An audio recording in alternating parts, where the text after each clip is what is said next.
Hi everybody, thank you for checking in with Jen, your favorite Clinique consultant.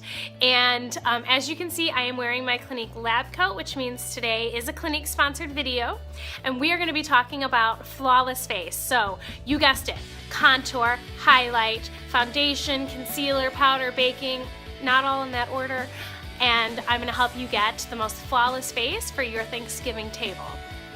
The first thing we're going to get on our face is foundation. I have a couple of foundations that I love going to, but right now I am absolutely loving Clinique's Beyond Perfecting Foundation, and I'm in shade Alabaster if you want to use that kind of as your guidepost, but I definitely recommend hitting a Clinique counter and just getting a match. You can get a free sample so you can check it out for a couple days.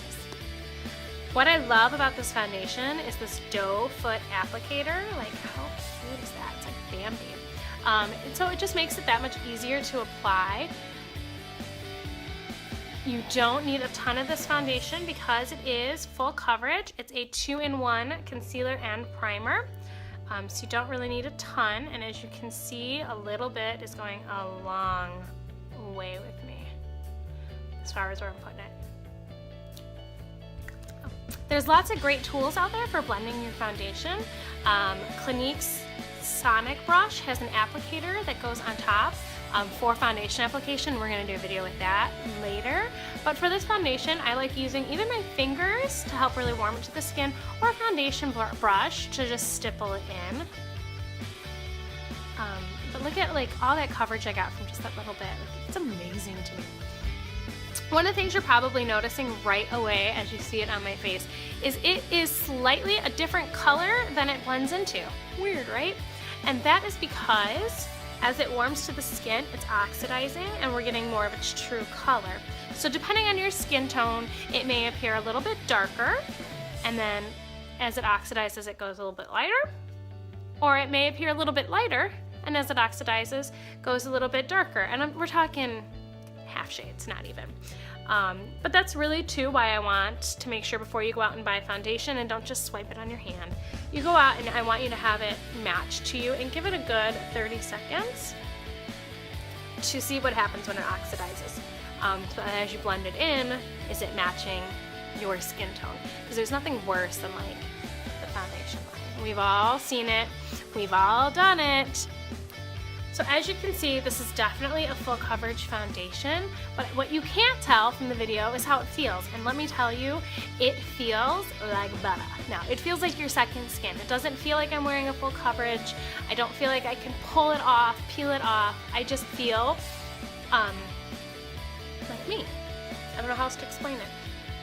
Okay, while that Beyond Perfecting is a 2-in-1 concealer and foundation, I am going to put just a little bit of concealer, the Airbrush concealer again, the Illuminator, under my eyes and in a couple spots just to add some extra highlight. As I said in my last video, but if you didn't watch it, this concealer is super, super lightweight and has some optics in it to help brighten the overall skin tone. But it doesn't cake up. So we're just giving, I'm just gonna kind of put where I'm gonna end up putting my highlighter, just to give myself a little bit of extra brightness there. And then I'm gonna take my concealer brush and I'm just gonna blend that in. And just like I was doing with my foundation, I'm just stippling that in over my fingers to help get it going.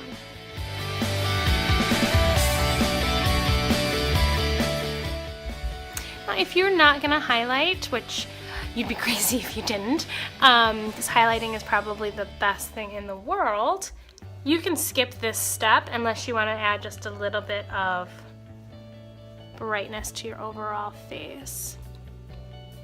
Gosh, I can't tell you how obsessed I am with this concealer. Since I started working for Clinique 7-8 years ago, I have been obsessed with this concealer. I've put it on everybody. I put it with everything. I can put a heavy concealer underneath it and then put this on top, and it doesn't cake. It leaves everything feeling nice and bright and smooth.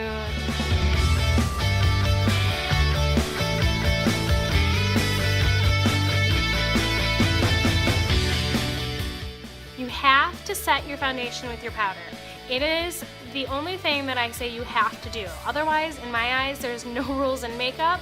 I think makeup should be fun, but you have to set your foundation and your concealer.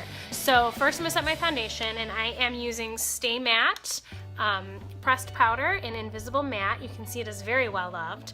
I love this because it doesn't have a lot of color, but what it does is it sets my foundation beautifully. It gives a nice matte finish, but without making it look like my skin is dead and isn't reflecting light.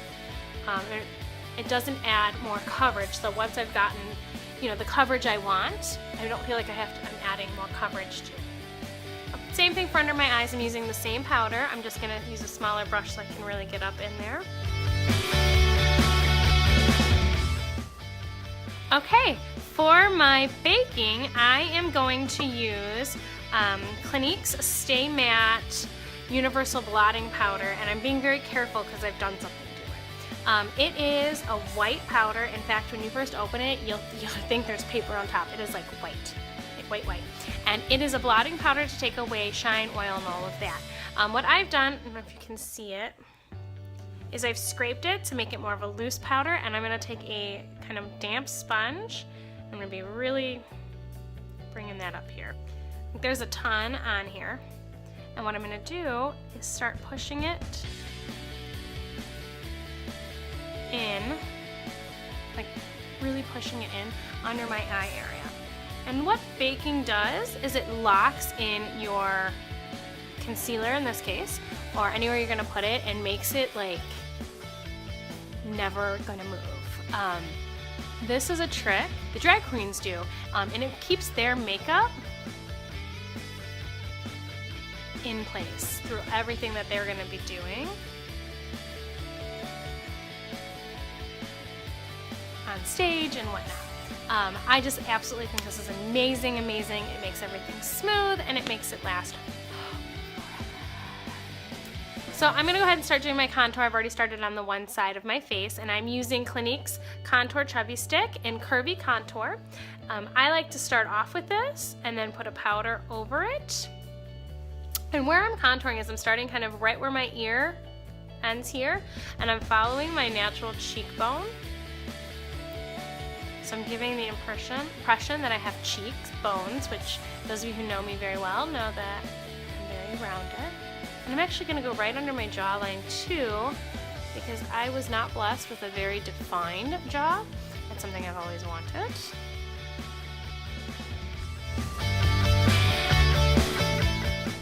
I look like somebody's about ready to like cut me out, right? And then we're going to work on my nose. So I've got a bit of a bulbous end on my nose. I don't like it. It's like my bane. So what I'm going to do is start kind of contouring that down.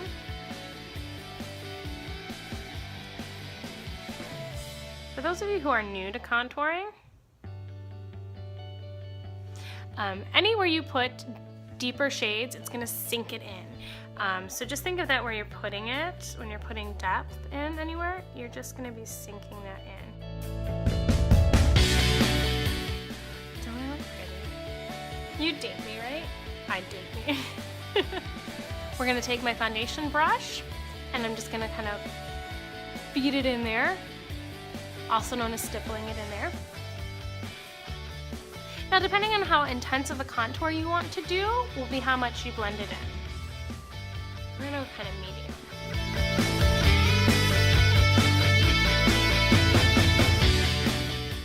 You don't want it to disappear completely. You want the shadow to still be there. That's what we're creating, is shadow. But what you don't want to see is dots, or where you drew specific lines, like on my nose.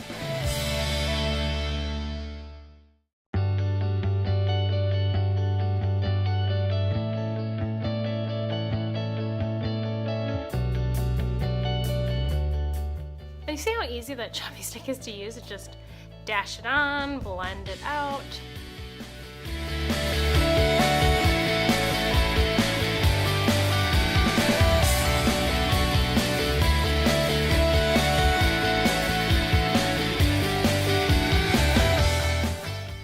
Switch to my concealer brush here so it stays in place a little bit better. If you over contour, meaning you do it too dark and you just, the more you try to blend it, the more muddy it gets, it's okay. Just relax. Get a little makeup wipe. Clinique makes some really amazing makeup wipes. Take the day off micellar wipes, which are never further than a reach away from me for mistakes, and then I also use them to wipe off my brushes in between. But you can take a makeup wipe, wipe it off, or just take a little bit of foundation, blend it over. You're fine. Why start over again, right? Look at my nose, almost looks less bulbousy now, right? Still, it's red from being played with, but we'll get there. So the powder I've been using for the baking has sat there for quite some time now. I recommend at least 5 minutes. And there's a lot of ways. Like some people like to do this part first and then go back and do their eyes while they're baking set. So we're just gonna dust off the excess. And I'm just using one of Clinique's powder brushes, and I'm just dusting the excess off.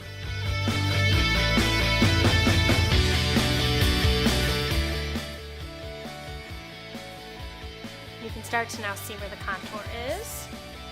Now I'm going to go ahead and do my blush before I do my highlighter. And again, this is preference. Some people like to do their highlighter first and then blend their blush over. I really like my highlighter to stick out, so my highlighter is going to be the last thing I put on. I personally love using Cupid by Clinique, and there's a lot of different shades out there that you can use. I flip back and forth between a few. Cupid's one of my favorites. I think it's a really great universal color. So we're just going to go right on the apples of my cheeks and blend that up. And it's slightly, so my contour was right in here, and then my blush is kind of up just slightly above it, but blending into it. Just remember too, wherever you first put your brush, and that applies with anything, is where you're going to get the bulk of your color. So remember where you're placing it down, that's where you're going to see the bulk of your color. So for me, I'm wanting on the cheekbones for blush. For my contour, I'm starting a lot of my color back in here so that it was a gradual fade up. Last but not least is my highlight. So I'm using Clinique's highlighter stick in a hefty highlight. And we're gonna put it right on my orbital bone, which is that bone by your eye, and around my eyebrow, so kind of like in a C. And just like so in contouring, anywhere you put it is gonna deepen and sink in. Anywhere you put your highlight is going to pull out. And I think if you're going to contour, you really, really need to highlight, because otherwise all that color gets really muddy down here and we can tend to look like a caveman. So just really harsh. When you highlight, it pulls that center of your face out.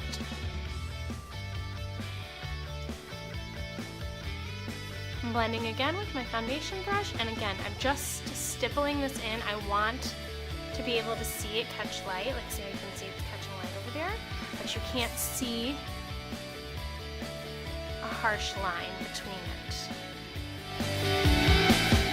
Now you know why I bake under my eyes, because I'm working right there, and I don't want, as I'm blending my highlighter, I don't want that to move my concealer, because then I have to come back over and reconceal and then come back over and rehighlight, and it's a vicious cycle. I do underneath my contour too, because it gives me much more of a sharper contour, and it makes my cheekbones stand out just a little bit more, or at least the impression I have cheekbones.